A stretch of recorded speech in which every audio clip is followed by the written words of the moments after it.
welcoming all of you. I'm very happy to introduce all of you to Dr. Shailesh Kakade. He's going to talk to us about prevention and awareness in kidney diseases. In kidney diseases, we usually always keep feeling if we could prevent the progress, we could take better care of ourselves, if we could probably not get into it. So, Dr. Shailesh Kakade, who is DNB Medicine and DM Nephrology from Christian Medical College, Vellore, and has certification in clinical nephrology. He is a senior consultant and HOD of Department of Nephrology at Jupiter Hospital, Baner, Pune. He's going to help us understand how we can not get into the progress of kidney disease, or maybe prevent it and make it a little slower. Dr. Shailesh, we are very happy to invite you here and help us understand more about this. Over to you, sir. Thank you, Dr. Madhavi. Good afternoon, everybody. Thank you, Dr. Vasundhara, to make me to talk on such important topic. Can I share my screen now? Yes, sir. Please do. So, in a general population, it is very important. People talk about kidney diseases, but very few people wants to know how to prevent the kidney disease, how to prevent from becoming a kidney patients. So I'm going to talk regarding few important functions of kidney to understand what does the kidney do previously, to understand regarding the pathogenesis of kidney diseases and how the kidney disease happens. So if in our urinary system, as I have projected, there are two kidneys, two ureters, a single bladder and a single urethra. So what does the kidney does? As everybody knows that it is a very important organ where the filtration of the waste product happens. So where does the filter is there in the kidney? And what is a filter? So something in our everybody's kidneys, there is something structure called as nephrons, which are actually the filtering unit of everybody's kidney. And a human being, including both the kidneys, have around 1 million nephrons. This is approximate number. And you can understand that based on this nephrons only the word nephrologist has come in the picture. That's why they are not called as a kidney specialist, but nephrologist. So this function, it is a functional unit of kidney, and blood is filtered, and then different components are again reabsorbed and secreted along the tubules of a nephron. So the most important function, as I have already told, the filtration is very important. Even reabsorption and secretion is important for electrolytes, and whatever the resultant fluid which is passed across will be coming in the urinary system, that is in the ureter's bladder, and it is excreted as urine. So how the urine formation happens, I have already told: filtration, reabsorption and secretion. So what are the main manifold functions of a kidney? So if you see, the first important thing is metabolic end product. So our body, whatever we eat is actually digested and then converted in a different metabolites. So that there are some end metabolites which has to be excreted, which are toxic or which are not used for your body and which can lead to problems. So some of them is urea, creatinine, and there are 100 more. So all this metabolic end product has to be excreted. This kidney will do that work. Other important work by kidney is a bone structure. So the calcium balance, vitamin D activation, phosphate, extra phosphorus has to be, everything has been done by kidney. The other important thing is very important is hemoglobin. For the hemoglobin, the erythropoietin system is very important. So a very important hormone called as erythropoietin is secreted by kidney, and which will be helpful in blood formation, hemoglobin formation.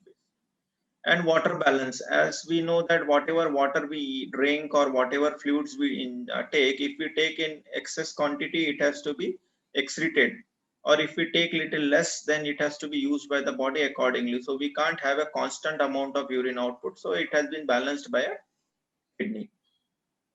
And for the regulation of blood pH, the body acid base balance is very important, and that has been maintained by kidney by secretion, by actually excreting preserving bicarbonate or little bit less bicarbonate excretion. So this has been regulated by kidney. Other important is potassium balance. Other electrolytes are also balanced by the kidney. So this is the most important functions of kidney.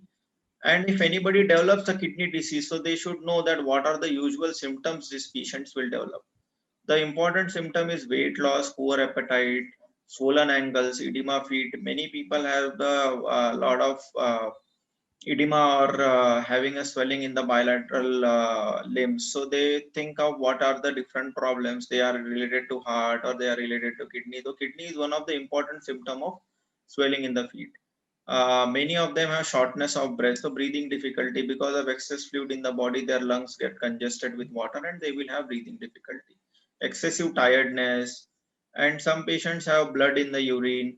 That is important symptom of developing a kidney disease. Many patients suffer with itching of skin. That is actually neglected symptom, but it is very important. Itching of skin, persistent itching of skin, not getting improved with various medication is also important symptom. And nocturia, that is increased need to go for urination in the night time. So if anybody is going for a single time, that is all known, but most of the people who goes for frequent micturition or frequent urination in the night time is having a problem with the kidney disease. And muscle cramps and feeling sick are the one of the other important symptoms.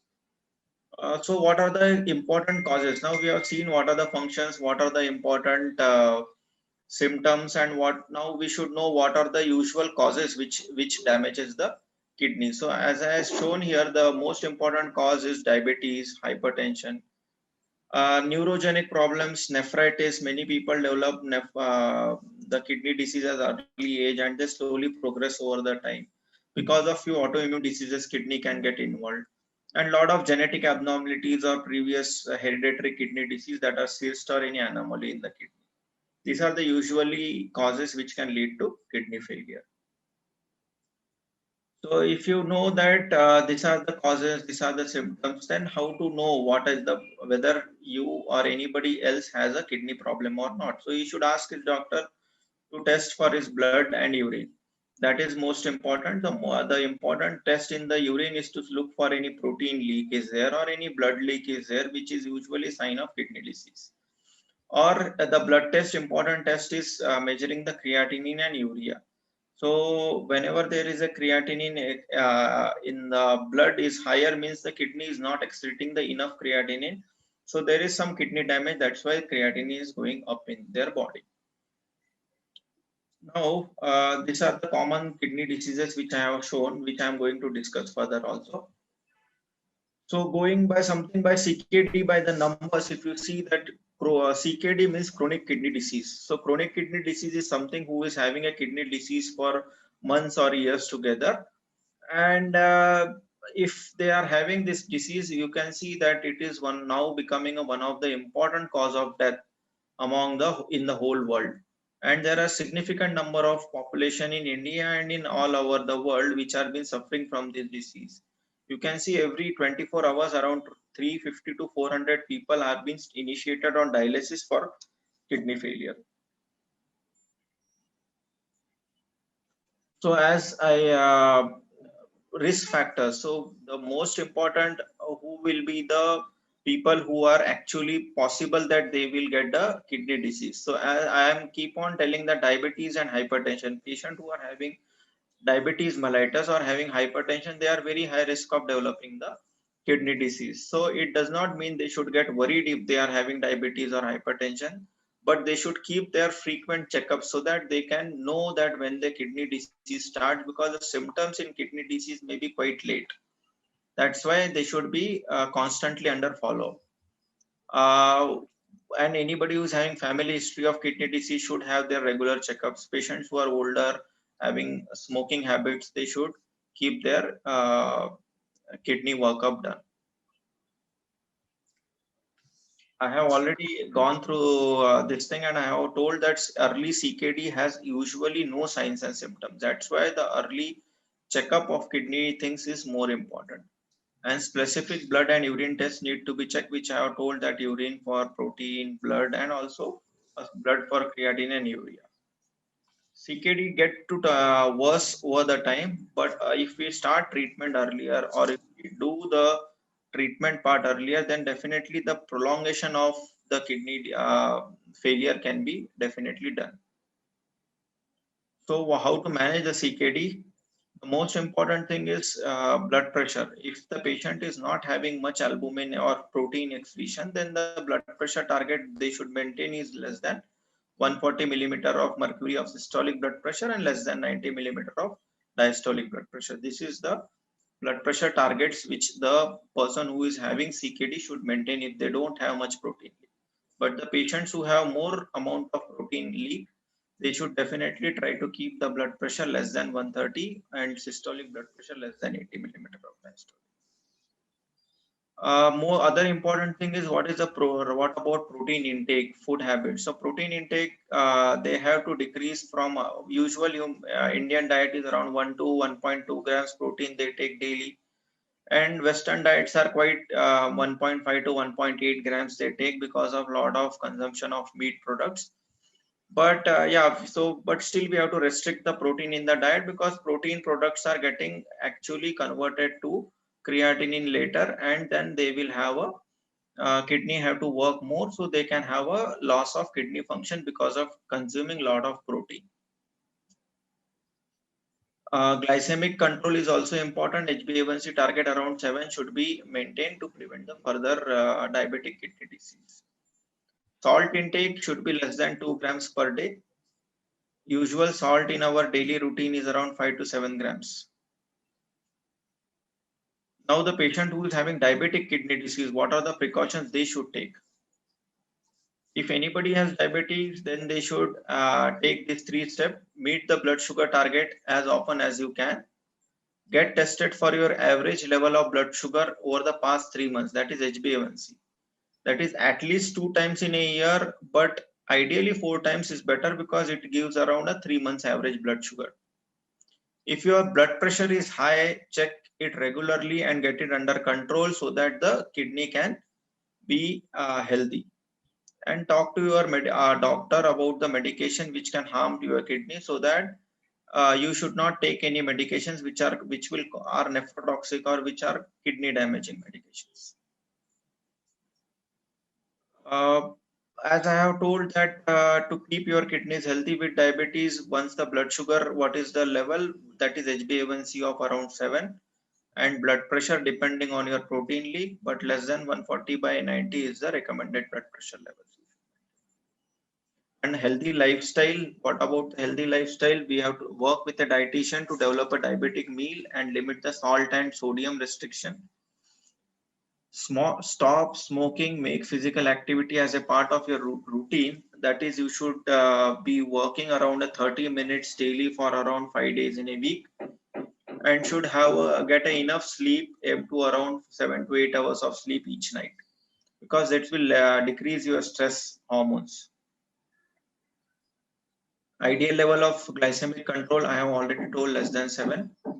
And if anybody is elderly, they can go, or having a recurrent attacks of hypoglycemia, they can go up to 7.5. Now coming to hypertension and kidney diseases, whoever has only hypertension, something called as DASH diet has been approached to them. That is, adopt the dietary approaches to stop hypertension. And this is the diet which will have a low in fat and cholesterol, fat free, low fat milk and dairy products, less red meats, less added sugars, and sugary beverages should be avoided. The diet should be rich in nutrients, proteins and fibers. So this is called as DASH diet, which has been prescribed for people who are hypertensive or to prevent from hypertension or early hypertensive people. Significant amount of physical activity, maintain a healthy weight, and quit smoking and managing stress. So stress, I have already spoken that stress is very important factor for hypertension and cardiovascular diseases, even kidney diseases. So it is very important to maintain a healthy lifestyle. And what about healthy weight? What we calculate is whatever is the height in centimeter, that we have to minus by 100. So if anybody is 160 centimeters height, if minus by 100 will be 60 kg will be his ideal weight. That is the approximate weight calculation for a healthy weight we have to do. The other important cause for kidney disease is calculus renal disease, the stones. So what happens whenever the stones are formed in the kidney? It usually happens because of significant amount of dehydration due to your daily routine activities, stressful life. People forget to drink water. So that time we should will allow the kidney will have a lot of things which are getting concentrated, and so calcium, phosphorus will get and oxalate. There are a lot of things which will get precipitated, and then they will start forming a stone. So but if the urine is diluted, or if there is significant amount of water consumption in the body, so that for crystal formation will not happen, and they will not have the kidney stones. The most important cause of kidney stone is usually the dehydration or drinking less amount of water. There are other causes also which I have told. It can be hereditary, excessive intakes of vitamins, some drugs which can lead to kidney stones, or they are having some abnormality in their kidney structure. They are all people who can have a kidney stones. How to prevent the kidney stone? The most important thing is to consume a good amount of water, that is 8 to 10 glass of water, means around 2 to 2.5 liters of water per day minimum. And IV fluids is whenever they are having symptomatic stones or already stone is formed, then for that patient. Otherwise, normal people, by drinking 2.5 to 3 liters of water in a good environment, cold environment. And for different stone, I have told that for calcium stones, we have to reduce the dietary proteins, liberal fluid intake, medications to acidify urine. These are all the usual things only if the calcium stone is there. If somebody has a uric acid stone, they should take less amount of protein, because further the protein is getting degraded to uric acid. So that all things are important for a patient who is having uric acid stone. For a patient who are having cystine stone, then alkalization of urine, low protein diet is important. And oxalate stones are something which are formed in a condition where the people are having the hereditary disease of oxalate not forming, means not getting degraded, and they are excess in your body, which is actually an enzyme in the liver which will dissolve this oxalate. So such kind of patient should not consume lot of peanuts or spinach, tea, coffee, chocolate. That is very important. And the next important cause for kidney disease is the drugs. Many of the time people take over the counter lot of drugs which are actually harmful for pain. That is non-steroidal anti-inflammatory drug. They are called as, usual names are Combiflam, Brufen, Nice. These are not if they are consumed for longer time, they can definitely lead to kidney problem. So be aware that don't take this drugs over the counter unless a doctor is prescribing you for some particular problems. The dyes which are used for CT scans should be avoided, or if it is required, should be consulted with a doctor, and has to, every time whenever the dye is ingested, they should be first checking for their kidney functions. If their kidney functions are normal, then that dye is okay for them. The chemotherapeutic drugs for whoever having cancers, their doctor should check their GFR, and according to that GFR, the drug should be given to them. Very important medications like aminoglycoside antibiotics, some herbal medications are also harmful. Amphotericin B, which for mucormycosis was used, so that is also, it's not the drug which is actually the problem, it is the agent along with the drug which can lead to kidney disease. That's why there is a liposomal form of amphotericin B which is okay for kidneys, or which does not harm the kidneys. So diet in kidney diseases, I think dietitian are the important factors. If they should be consulted frequently to know what kind of diet they should eat. So I will have a small brief about it. What will be the regular questions is, will I need to change my diet as CKD? Yes. there will not be any single eating plan right for everyone. So everybody has to have a different body habitus. Everybody is eating habits are different. So everybody has to, according to their things, they have to consult a dietitian and accordingly they can take the diet.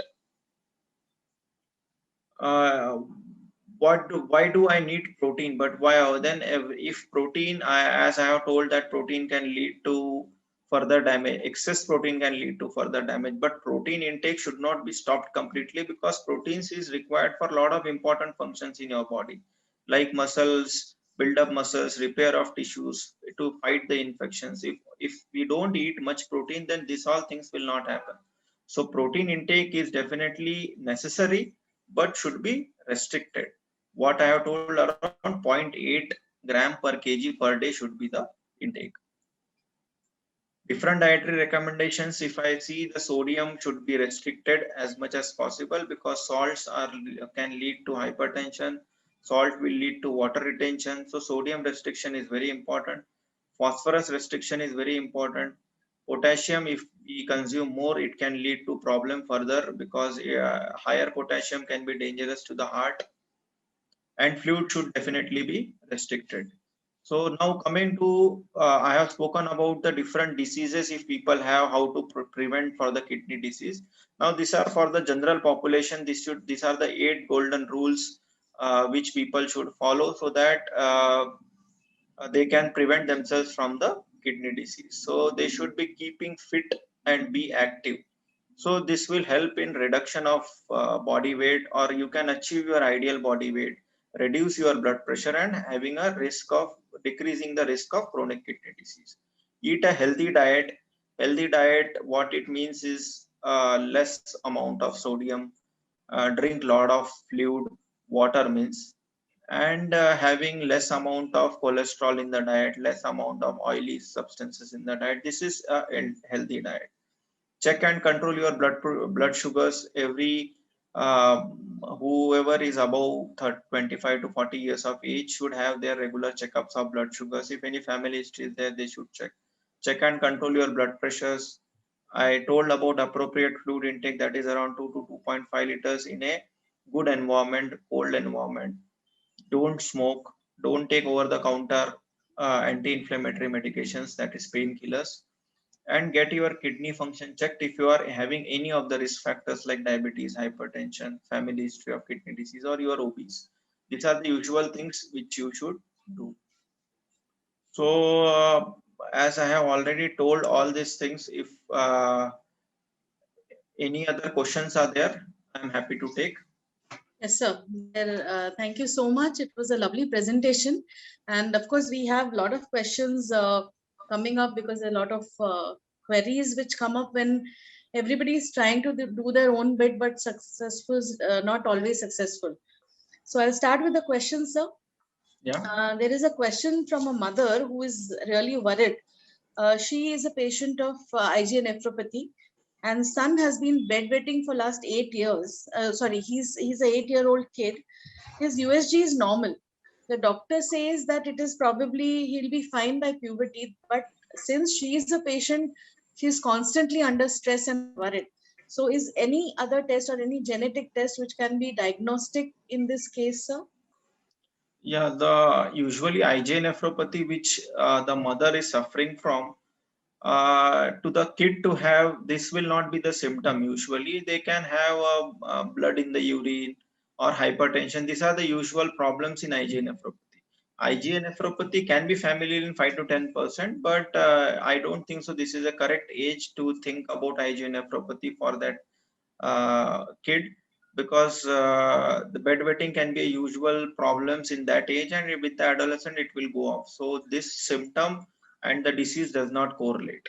So I don't think anything Okay, sir. should be done for it. If she says she's very paranoid about this, so how frequently should the tests be done? Like even checking the urine or If right now she is worried about the kid, then she can have a urine routine checked. If urine shows some blood in the urine, then we can follow up the kid further. But otherwise, yearly once, if she does the urine routine and blood pressure checkup, that is quite okay for the further follow up. okay, sir. What are the prevention steps in interstitial nephritis? So interstitial nephritis, if you talk about it, it is a disease where basically the filtering unit of the kidney is okay, but the surrounding that filtering unit, there is an interstitium which is affected.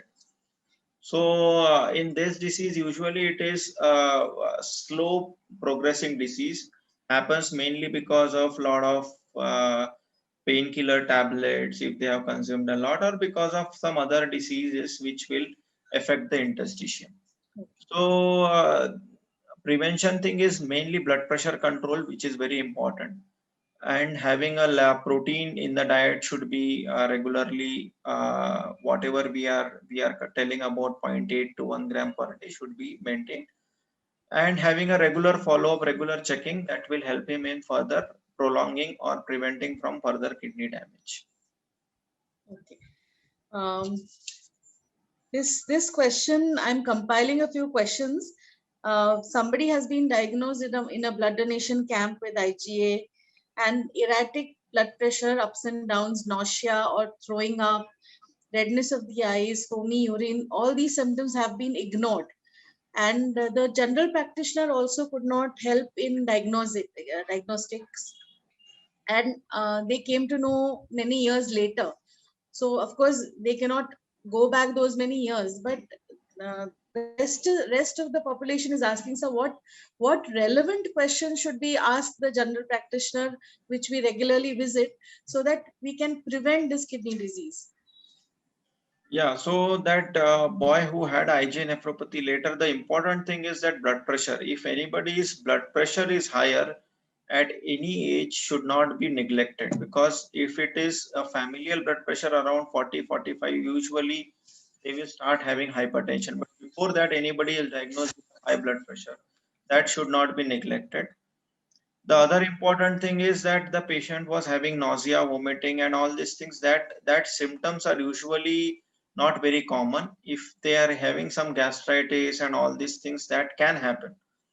But if it is give a patient is taking a lot of drugs for the gastritis and still that symptom persists, then we should pursue that there is some other problem and should get evaluated for the other diseases, which can which includes one of the kidney disease. Other diseases also should be thought about. Okay, sir. How to maintain functions at CKD5 so that it does not progress to dialysis? So the duration, they want to increase the duration span to reach the dialysis point. Yeah. So the first important thing is they should know that what is the cause for that kidney disease. Once that cause, we know that it is because of diabetes, hypertension, or some other diseases. A lot of things are there. So that disease should be first brought under the control so that the progression of kidney disease should be slowed. But anyway, if they have reached the CKD stage 5, and if they are not symptomatic still now, or they have not started on dialysis, the more other important thing is the blood pressure control. The fluid intake should be less so that they should not go in a pulmonary edema, or they should not basically go in fluid overload state. Okay. They should taking definite consult a nephrologist and take the medication so that they, whatever the calcium phosphorus issues are there, bone problems, they should take the medication so that they don't have a problem because of that. And hemoglobin should be checked so that they can take proper injections to keep their hemoglobin normal.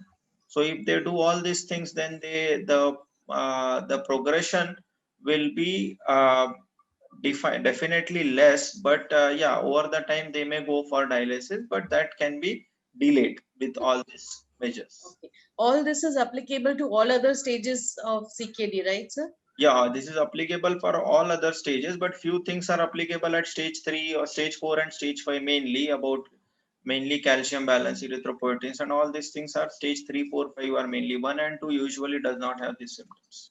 Okay, sir. Any suggestions on ABO transplant, how to maintain it?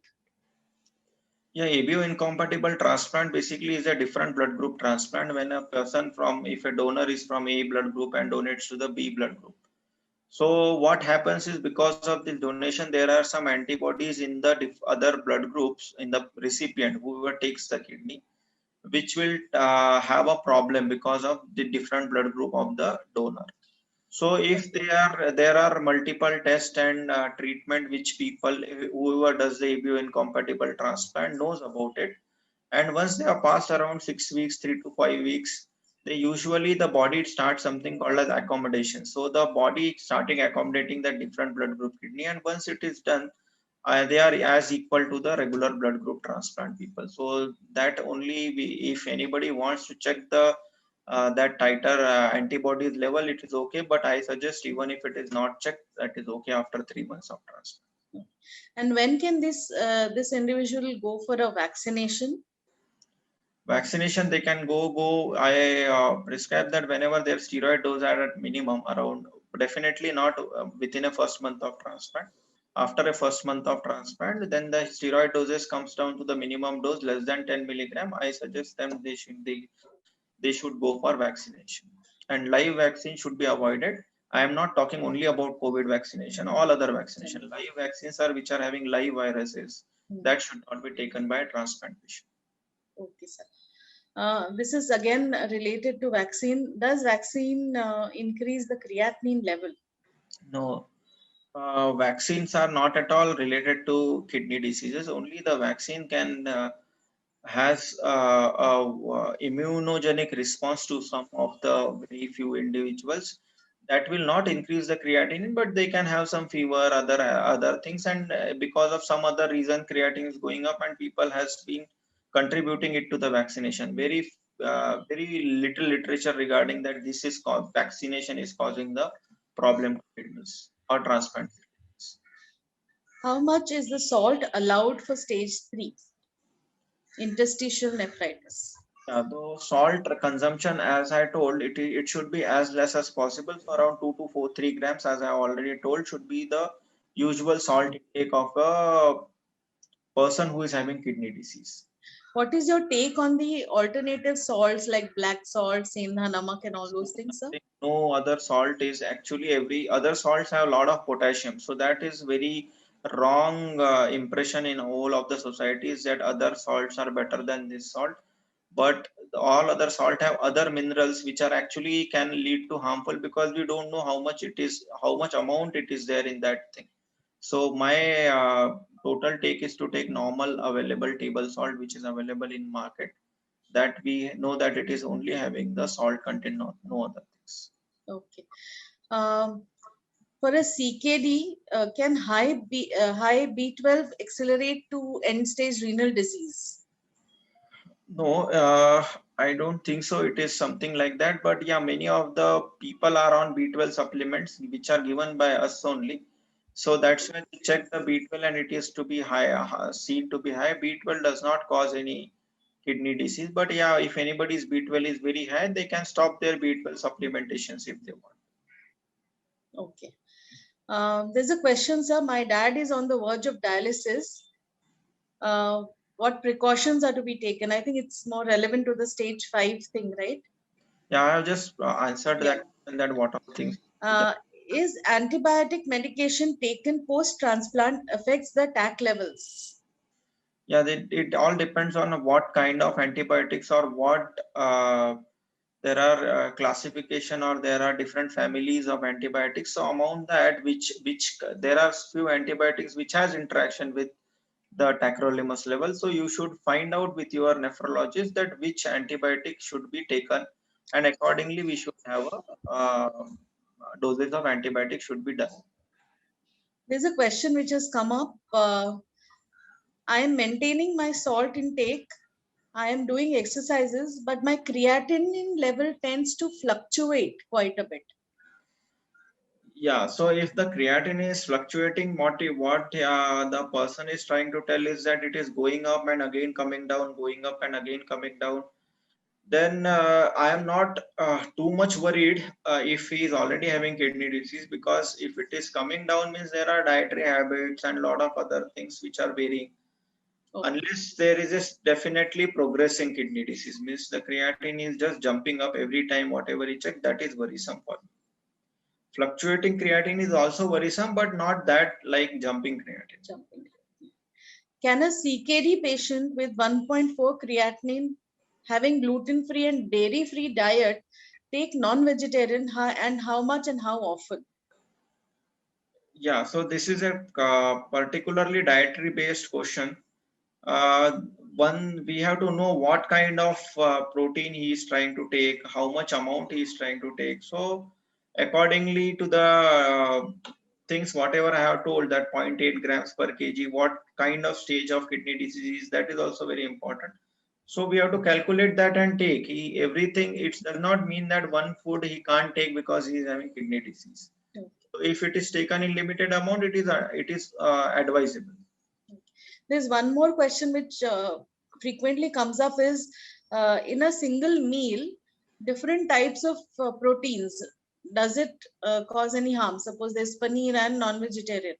So it is only amounts to the quantity of proteins, or it is different?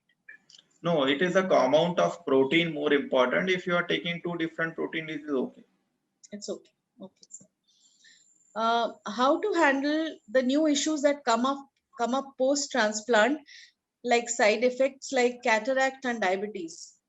How to handle them or Yes, prevent them? these are the important side effects of basically the drugs which are used in transplant, that are steroids and tacrolimus. So steroid dose has to be minimized. Whoever has cataract and all, we have to try to minimize. Or if there is a recurrent cataract, then they may be having to choose the post transplant as without steroid, which I usually don't do, Okay. because if they have a rejection and all, they will lead a significant amount of steroid later.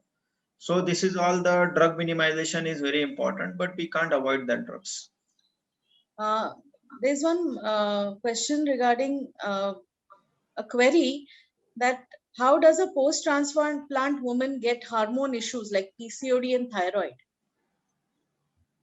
Yeah, post transplant, there are actually the bodies after transplantation, when the kidney restores its normal function, they are actually normal. The whole problem is with the drugs which they are consuming.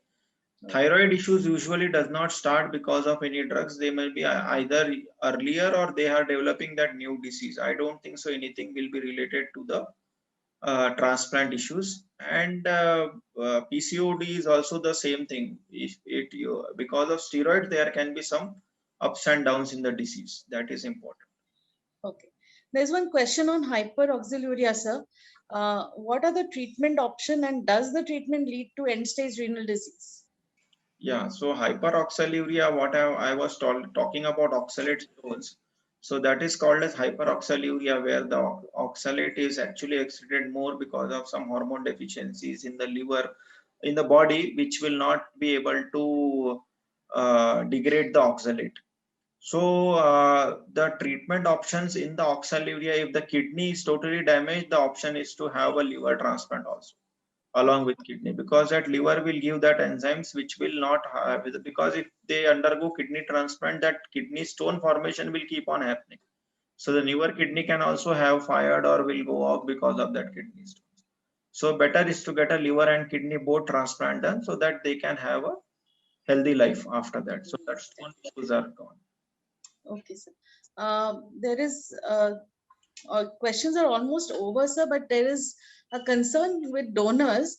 How do they take care of themselves post uh, when they have donated for the transplant? Yeah, once they have donated the kidney after for the transplant, they are very actually they have done a very good job in their life, or they have done a great sacrifice. We should all salute them for donation. And the main precautions, what I do with my donors is that regular follow-ups required to be done for them. What do we mean by regular follow-ups is, first in a first month, or after donation within 7 days, then after a month's time, for around 3 months monthly follow-up, and then every yearly around 3 monthly they should keep checking their creatinine urea. Once after a year, they can have 6 monthly regular checkups for their urine, their creatinine, urea, cholesterols. This is very important to be checked. Okay, sir. Uh, let we need to talk about the genetic predispositions of the kidney disease. What are the preventive tests the parents could do to see that the child does not get into renal disease sector?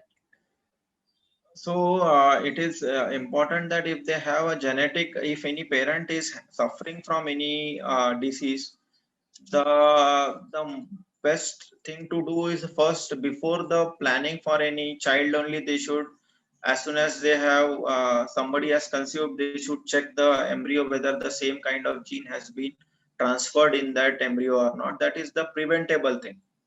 But if that is not happened and the child is already born, and then what to do? So usually we have to know what kind of genetic disease this parent have, and what is the usual penetration of that disease, or what is, how it is, how much percentage possibility is there. If they have if the parent has a disease, then the doctor or the nephrologist know that what is the usual course of a disease. Means what have usually there is something called as autosomal dominant disease. So that diseases are usually seen in the elder, or in the once they are totally grown up after 25 adulthood. So in that adulthood only they should be bothering about that disease, because previous to that, by doing any genetic test also, even if it is there, there is no way to prevent that further by any medications. Only once the symptoms start, we have to treat the symptoms accordingly. Towards the end, it's about how important, I mean, what happens usually is, with kidney disease or any other disease also, people start taking things a little lightly after a certain period of time. And then the physical activity, could you please enhance the role of physical activity in prevention of kidney diseases? Yeah, physical activity usually it is basically to keep the body healthy. So if anybody is healthy, what it means is it will any physical activity will decrease his body weight or maintain the body weight. So there are a lot of diseases which are related to obesity that will come down. By regular physical activity, the circadian rhythm, or the rhythmic part in the body, which will be maintained, so that the blood pressure control is better, their sugar control is better. So these all things can be prevented, and this is the indirect way where the kidney diseases are getting prevented. Okay, sir. We are almost done with the questions, sir. I really wish to thank you. We all know with CKD, we cannot relive or redo certain years, but we can certainly have a good quality life, and we can move on with more grit in having a good life. Thank you so much. We are really indebted for this session, and I think it's going to be very, very valuable. Thank Thank you. you, sir. Thank you so much.